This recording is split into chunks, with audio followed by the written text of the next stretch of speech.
Para sa akin, ang ETF program ay parang isang pintuan na magbubukas ng maraming oportunidad sa buhay. Opportunity para makamit natin ang ating mga pangarap, mapagyaman pa natin ang ating mga kaalaman, opportunity para lumago ang ating career.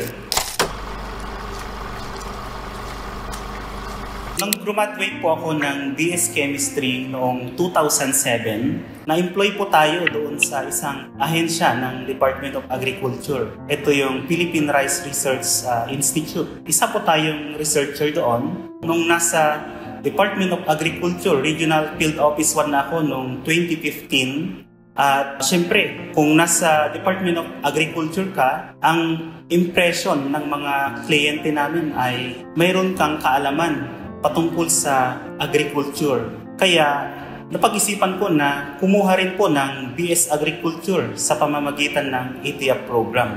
Isa pa po sa nagtulak sa akin na kumuha ng BS Agriculture ay dahil ang agriculture ay isa sa mga childhood dream course ko noong bata pa po ako. Kasi po nung aking kabataan, dahil na rin sa impluwensya ng aking tatay na isa pong magsasaka, mahilig po akong magtanim ng mga halaman, mag-alaga ng mga hayop.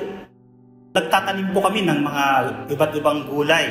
So yun pong pagsasaka ang bumuhay po sa amin nung kami po ay maliliit pa po at lalo na nung kami po ay nag-aaral.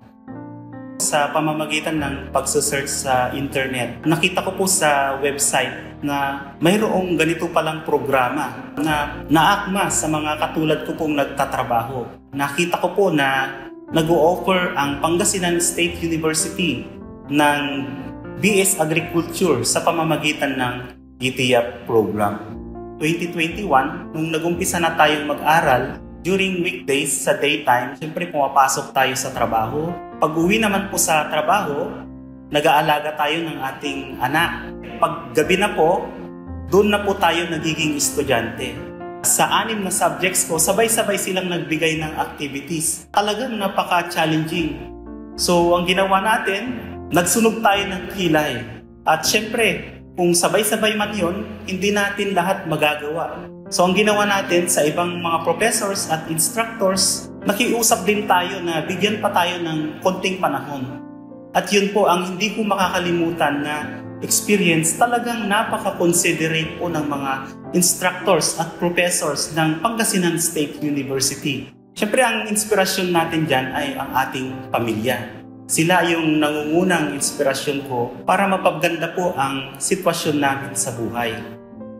Mula sa Bachelier sa Agham sa Agrikultura, Bergonio, King Gascos.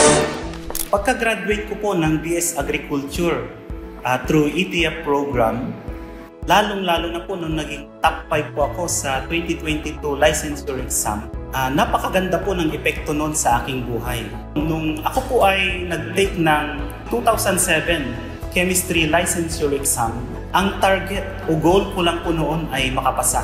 Ngayon naman po, binago ko po ang aking target.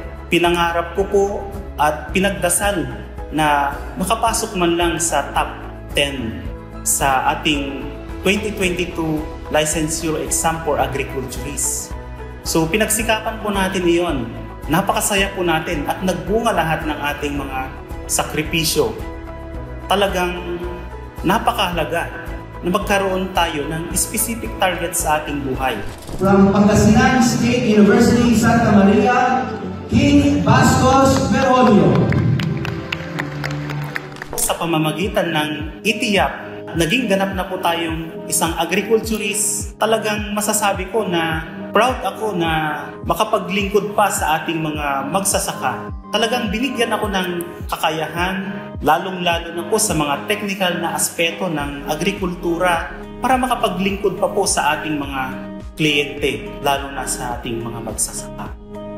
Sa tulad ko na nagtatrabaho at kung sa regular lang po na klase ay talagang imposible na makakuha po ako ng isa pang degree.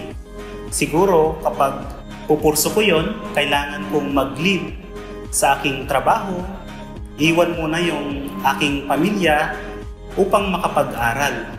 Subalit, Sa pamamagitan ng ETIAP program, binigyan po ako ng opportunity para magawa ko po iyon ng sabay-sabay.